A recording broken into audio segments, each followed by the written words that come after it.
23 अगस्त 2023 India moon के south pole पर land करने वाली पहली और रशिया, यूएसए और चाइना के बाद मून पर सॉफ्ट लैंड करने वाली चौथी कंट्री बन चुकी है। भारत चांद के साउथ पोल पर जाने वाला पहला मुल्क है और इससे पहले चांद के साउथ पोल पर कोई मुल्क क्यों ना जा सका और इस मिशन पर भारत का कितना खर्च आया, इन सारी बातों पर आज बड़ी तफसीलन गुफ्तगू होने वाली है। तो सबसे पहले चंद्रयान 3 जो कि इस रॉकेट का नाम था, यानी इस मिशन का नाम था।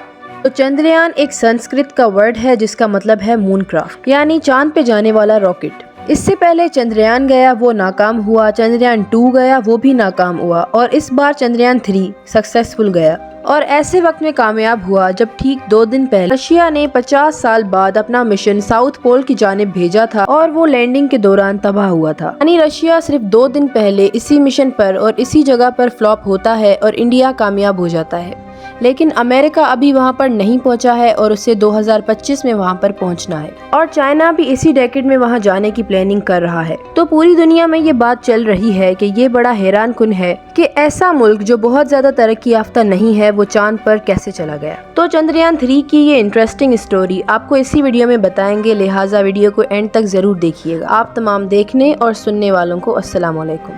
तो सबसे ज्यादा हैरान कुन बात यह है कि भारत चांद के ऐसे हिस्से में गया है जहां पे आज तक कोई कंट्री नहीं जा सका। तो आ जाते हैं इस बात पे कि साउथ पोल में ऐसा क्या है और ये जगह इतनी इम्पोर्टेंट क्यों है। तो साउथ पोल एक ऐसी जगह है जो अपोजिट डायरेक्शन पर है और हमेशा अंधेरे में ही रहता है। साउथ पोल पर कोई ना जा सका, इसकी एक वजह तो ये है कि ये एक नाहमवार जगह है और कहा जाता है कि क्या पता वहाँ पर छोटी छोटी पहाड़ियाँ हों और लैंडिंग के लिए हमवार जगह ना मिलती हो। क्योंकि यहाँ पर इससे पहले और कोई नहीं गया तो ये नहीं बताया जा सकता कि वहाँ की जमीन कैसी है और लैंडिंग स्मूथली हो सकती है कि नहीं। तो इससे पहले बहुत अनक्लियर था और वहाँ पे लैंड करना बहुत मुश्किल था। साउथ पोल जियोग्राफिकली बहुत ही मुश्किल और अनक्लियर था, लेकिन साइंस हमेशा ये कहती थी कि ये बहुत अहम जगह है और हो सकता है कि साउथ पोल के एरियाज में पानी के आसार मिल जाएं। और ये भी कहा जाता था कि क्या पता वहाँ पर सॉलिड फॉर्म में पानी मिले और आम लफ्जों में ये कह लें कि क्या पता वहाँ पर बर्फ या इस तरह के कोई आसार मिल जाएं। अब उससे फायदा क्या होगा? उससे फायदा ये होगा कि अगर वहाँ पे पानी मिल जाता है, बेशक वो सॉलिड फॉर्म में ही हो, लेकिन इसका मतलब ये है कि फ्यूचर में इंसान चांद पर भी रह सकता है।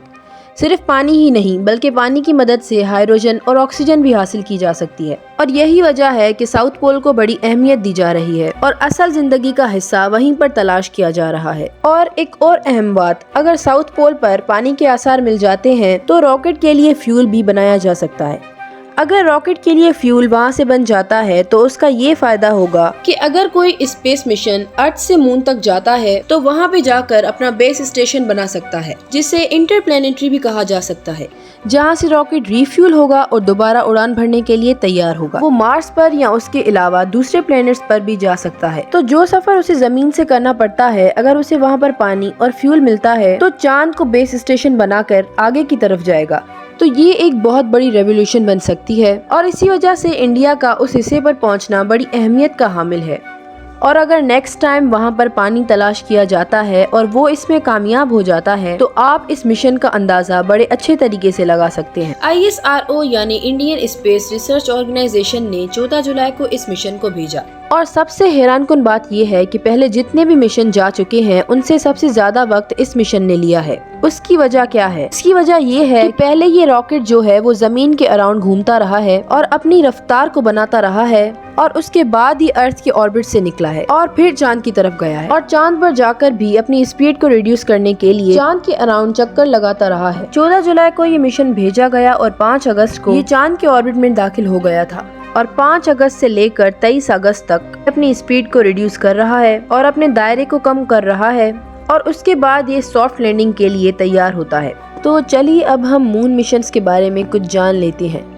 मून मिशंस यानी चांद पर जाने वाले मिशंस 5-6 अलग तरीकों के हो सकते हैं। 1950s में पहली बार था जब चांद पर मून मिशंस भेजे जाने लगे। सबसे पहले सबसे सिंपल टाइप के मिशंस होते हैं फ्लाई बाय मिशंस। इसमें एक स्पेस क्राफ्ट को भेजा जाता है स्पेस में जो कि चांद के पास से गुजरे, यानी ये चांद के इर्द गिर्द ना घूमे बल्कि पास से गुजर जाए। सबसे पहला successful fly bye mission Soviet union ने लॉन्च किया था। ये जनवरी 1959 में हुआ जब इन्होंने अपना स्पेसक्राफ्ट लूना 1 चांद के पास से गुजारा। आज के दिन फ्लाई बाय मिशन तभी होते हैं जब किसी और मिशन के रास्ते में चांद दिख रहा हो। अब आती है अगली कैटेगरी मिशंस की, जिसे ऑर्बिटर मिशंस कहा जाता है। इसमें स्पेसक्राफ्ट चांद के पास आकर चांद के ऑर्बिट में चक्कर लगाते हैं, जिसे लूनर ऑर्बिट भी कहा जाता है, और यहाँ से ये चांद के सरफेस और एटमॉस्फेयर को स्टडी करते हैं। ये लूनर मिशंस का मोस्ट कॉमन टाइप है और दोबारा से ये भी सबसे पहले सोवियत यूनियन ने ही किया। ये मिशन हुआ था साल 1966 में लूना 10 स्पेसक्राफ्ट के जरिए। अब आती है अगली कैटेगरी इम्पैक्ट मिशंस की। ये मिशंस ऑर्बिटर मिशंस का ही एक एक्सटेंशन होती हैं। यहाँ मेन स्पेसक्राफ्ट चांद के राउंड ऑर्बिट करता रहता है, लेकिन उस स्पेसक्राफ्ट से एक हिस्सा डिटैच होकर चांद पर क्रैश लैंड करता है। क्योंकि क्रैश लैंडिंग के वक्त ये मून से इम्पैक्ट कर रहा है, इसीलिए इसका नाम इम्पैक्ट मिशन है। आप ये सोच रहे होंगे कि इसमें क्रैश लैंडिंग क्यों करवाई जाती है? क्योंकि क्रैश लैंडिंग के वक्त जब वो चांद के करीब आता जाता है तो उसी वक्त काफी सारे इंस्ट्रूमेंट से रीडिंग ली जा सकती है, और इसीलिए इम्पैक्ट मिशंस भी काफी यूजफुल होते हैं। चौथी कैटेगरी आती है लैंडर मिशन। यहाँ पर स्पेसक्राफ्ट के एक हिस्से को चांद पर भेजा जाता है सॉफ्ट लैंडिंग करने के लिए। क्रैश नहीं करना, चांद पर उतारना है ताकि वो आराम से लैंड कर सके। जो हिस्सा लैंड करता है उसे लैंडर कहा जाता है। ये करना बहुत ही कॉम्प्लिकेटेड काम होता है। जब सोवियत यूनियन और अमेरिका ने ये अटेम्प्ट्स करने की कोशिश की तो वो पहले 15 अटेम्प्ट्स में फेल हो गए। 1966 में एक बार फिर से सक्सेसफुल अटेम्प्ट किया जाता है सोवियत यूनियन की तरफ से। लूना 9 के जरिए ये एक सक्सेसफुल अटेम्प्ट था। अब मून मिशंस की अगली कैटेगरी आती है, जो कि है रोवर मिशंस। रोवर्स ये छोटे से रोबोट्स होते हैं जिनके नीचे पहिए लगे होते हैं ताकि ये मूव कर सके। रोवर्स की मदद से डायरेक्ट कांटेक्ट बनाया जा सकता है मून के सरफेस से। पहला सक्सेसफुल रोवर चांद पर भेजा गया था नवंबर 1970 में। तो क्या आप गैस कर सकते हैं इस बार कौन सा मुल्क था? इस बार फिर से सोवियत यूनियन ने ही ये सक्सेसफुल अटेम्प्ट किया। अब आती है आखिरी और छठी कैटेगरी मून मिशन की, जिसको हम कहते हैं ह्यूमन मिशंस, जहाँ पर इंसानों को लैंडर में बिठाकर चांद पर उतारा जाता है।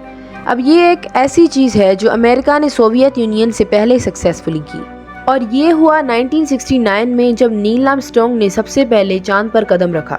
अब वापस आते हैं चंद्रयान 3 पर। चंद्रयान 3 का मकसद ये है कि वो चांद की कंपोजिशन को बेहतर तौर पर समझ सके और चांद की सतह पर मौजूद मवाद पर एक्सपेरिमेंट्स कर सके।